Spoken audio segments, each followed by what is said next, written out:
मोर क्लासলৈ স্বাগতম। আজি আমি শিকিম এক্সাৰসাইজ 2.4 ৰ কোশ্চেন 4 ৰ 6 ৰ পৰা 9 লৈকে। ভিডিওটো চাই ভাল পালে এটা লাইক কৰি দিবা আৰু চেনেলটোত নতুন হলে চেনেলটো সাবস্ক্ৰাইব কৰি দিবা। তো আজিৰ ক্লাসটো আমি আৰম্ভ কৰো। আমাক কি কৈছে উৎপাদক বিশ্লেষণ কৰিব দিছে। 6 ত দিয়া আছে y² + 18y + 65। এনেকুৱা দিয়া থাকিলে আমাৰ প্ৰথমতে কি কৰিব লাগে?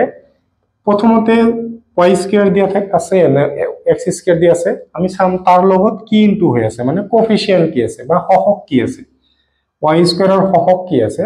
এটো y² ৰ সহগ আছে আমাৰ 1 আৰু শেষত দিয়া আছে আমাৰ 65। এই দুটাৰ আমি ইনটু কৰিম বা পূৰণ কৰিম, কি হ'ব 65। এতিয়া 65 ৰ আমি এনেকুৱা উৎপাদক উলিয়াম যাতে হিটোৰ প্লাস বা মাইনাস কৰিলে আমাৰ মাজতটো হৈ যায়। এতিয়া 65 ক আমি কিহেৰে ভাগ দিব পাৰো? 5 এৰে। চাও কি হয়, 6 ৰ মাজত কিমান যাব? 1 বাৰ। এতিয়া 1 আৰু 5 15 ৰ মাজত 3।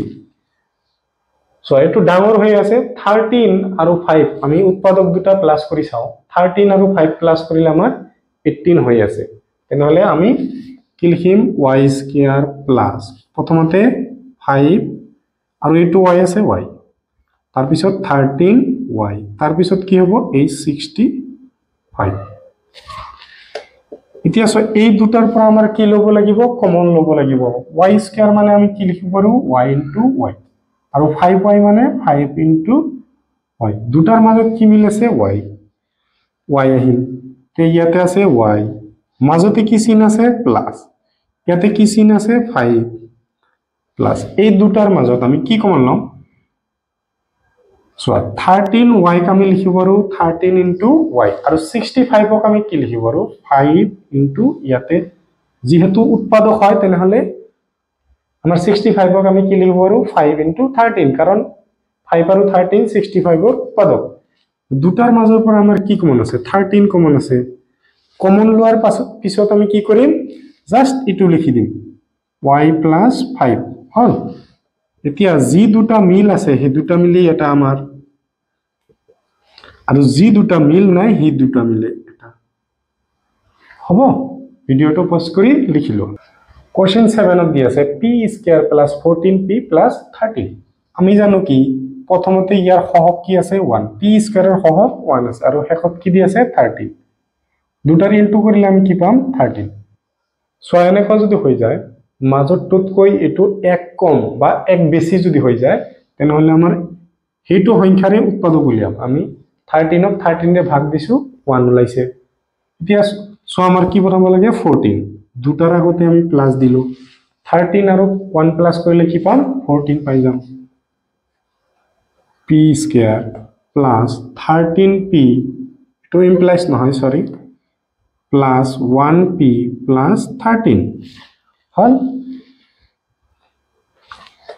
এই দুটাৰ পৰা আমি কমন লম। p² ক লিখিব পাৰো p * p আৰু 13p ক লিখিব পাৰো 13 * p। তেনেহলে দুটাৰ মাজত কি কমন আছে? p কমন আছে। ইয়াতে কি থাকিল? p থাকিল, প্লাস মাজতে প্লাস চিহ্ন আছে প্লাস, ইয়াতে কি থাকিল? আমাৰ 13। এই দুটাৰ মাজত আমাৰ একো কমন নাই, তেনেহলে কি হ'ব? 1। একো কমন না থাকিলে 1 হৈ যায়। আৰু এইটো লিখি দিম p + 13 হল। যি দুটা আমাৰ মিল আছে দুটা মিলি কি হৈ যাব? এটা হৈ যাব।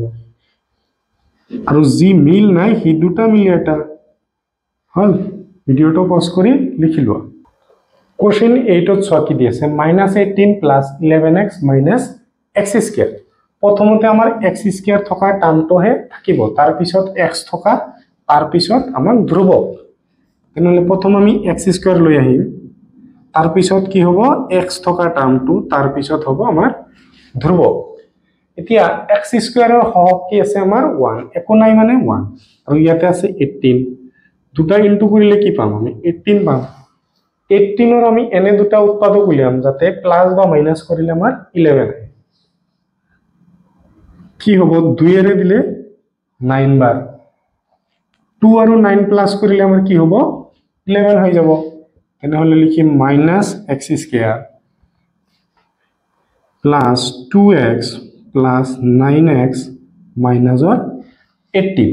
এতিয়া প্ৰথমতে যেহেতু মাইনাস দি আছে তেনেহলে কি হ'ব মাইনাস লিখিব লাগিব আৰু x স্কয়াৰ লিখিব পাৰো x * x 2x ক লিখিব পাৰো 2 * x দুটাৰ মাজত x কমন আছে ওপৰত আছে কি x এতিয়া চোৱা কি হ'ব ইয়াতে প্লাস আছে এই মাইনাস প্লাসে কি হৈ যাব মাইনাস হৈ যাব মাইনাস প্লাসে কি হৈ যাব মাইনাস হৈ যাব মনত ৰাখিবা ভালকে গোটেই কেটা আমাৰ আগত মাইনাস দিয়া নাছিল কিন্তু এটো অলপ ব্যতিক্ৰমী দিয়া আছে আমাৰ ইয়াতে আছে কি 2 ইয়াতে প্লাস চিহ্ন দিয়া আছে আমি প্লাস চিহ্ন লিখিলাম 9x এনেকে লিখি ললো 18 ক কি লিখিব পাৰো 2 * 9 লিখিব পাৰো দুটাৰ পৰা কি মিল আছে 9 মিল আছে আৰু এইটো লিখি দিম আমি x - 2 লিখি দিম এতিয়া আমাৰ যি দুটা মিল আছে সেই দুটা মিলি আমি এটা লিখিব পাৰো আৰু যি দুটা আমাক মিল নাই সেই দুটা মিলি আমি এটা লিখিব পাৰো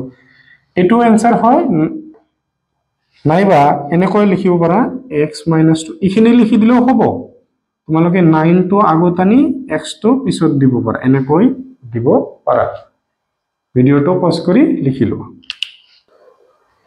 কোশ্চেন 9 ত দি আছে 8a² - 22ab + 15b² প্ৰথমতে আমি কি ইনটু কৰিম 8 * 15 কৰিম 8 * 15 কৰিলে কি হ'ব 8 5 * 40 ৰ শূন্য হাতৰ হল 4 8 1 8 আৰু 2 কি হ'ব 12 ইয়াক আমাৰ কি বনাব লাগে 22 মিলি আছে আমাৰ 10 এৰি দিলে কিমান বাৰ যাব 12 ৰ মাজত 1 বাৰ যাব থাকিল কিমান 2 20 20 ৰ মাজত কিমান বাৰ যাব 2 বাৰ এতিয়া চোৱা 12 ৰ পৰা যদি 10 মাইনাস কৰি দিও কি হ'ব 2 বা 10 ৰ পৰা যদি 12 মাইনাস কৰি দিও কি হ'ব মাইনাসৰ 2 কিন্তু আমাক বনাব লাগে মাইনাসৰ 22 দুটাৰ আগত যদি মাইনাস কৰি দিও কি হ'ব দুটাই মাইনাস থাকিলে আমাৰ সংখ্যা দুটাৰ প্লাস কৰিব লাগে 12 আৰু 10 কি হ'ব 22 আগতে বহিব মাইনাস হৈ গল আমাৰ 8a² - 10ab -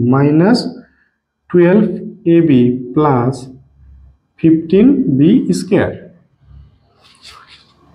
8a² মানে আমি কি লিখিব পাৰো 2 * 4 a² কি লিখিব পাৰো a * a 10ab কি লিখিব পাৰো 2 * 5 a * b কি কমন যাব 2 আৰু কি মিল আছে a থাকিল কি 4 থাকিল আৰু 1 থাকিল a থাকিল সৰি 4 আৰু a মাজতে মাইনাস চিন আছে মাইনাস চিন হৈ যাব ইয়াতে কি আছে 5 আৰু b 5b মাইনাস চিন দিয়া আছে মাইনাস চিন লিখিম ইয়াতে প্লাস দিয়া থাকিলে প্লাস লিখিলো হয় 12ab আছে 12ab কে আমি কি লিখিব পাৰো 2 *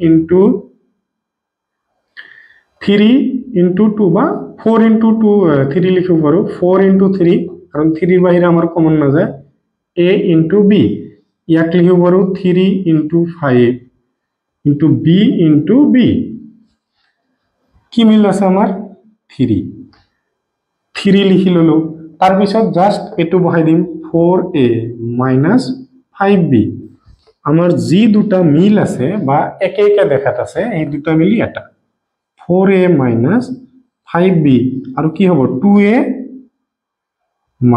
3 হল ভিডিওটো পজ কৰি লিখিলো ভিডিওটো চাই ভাল লাগিলে তোমাৰ সমনীয়াৰ সৈতে শেয়াৰ কৰি দিবা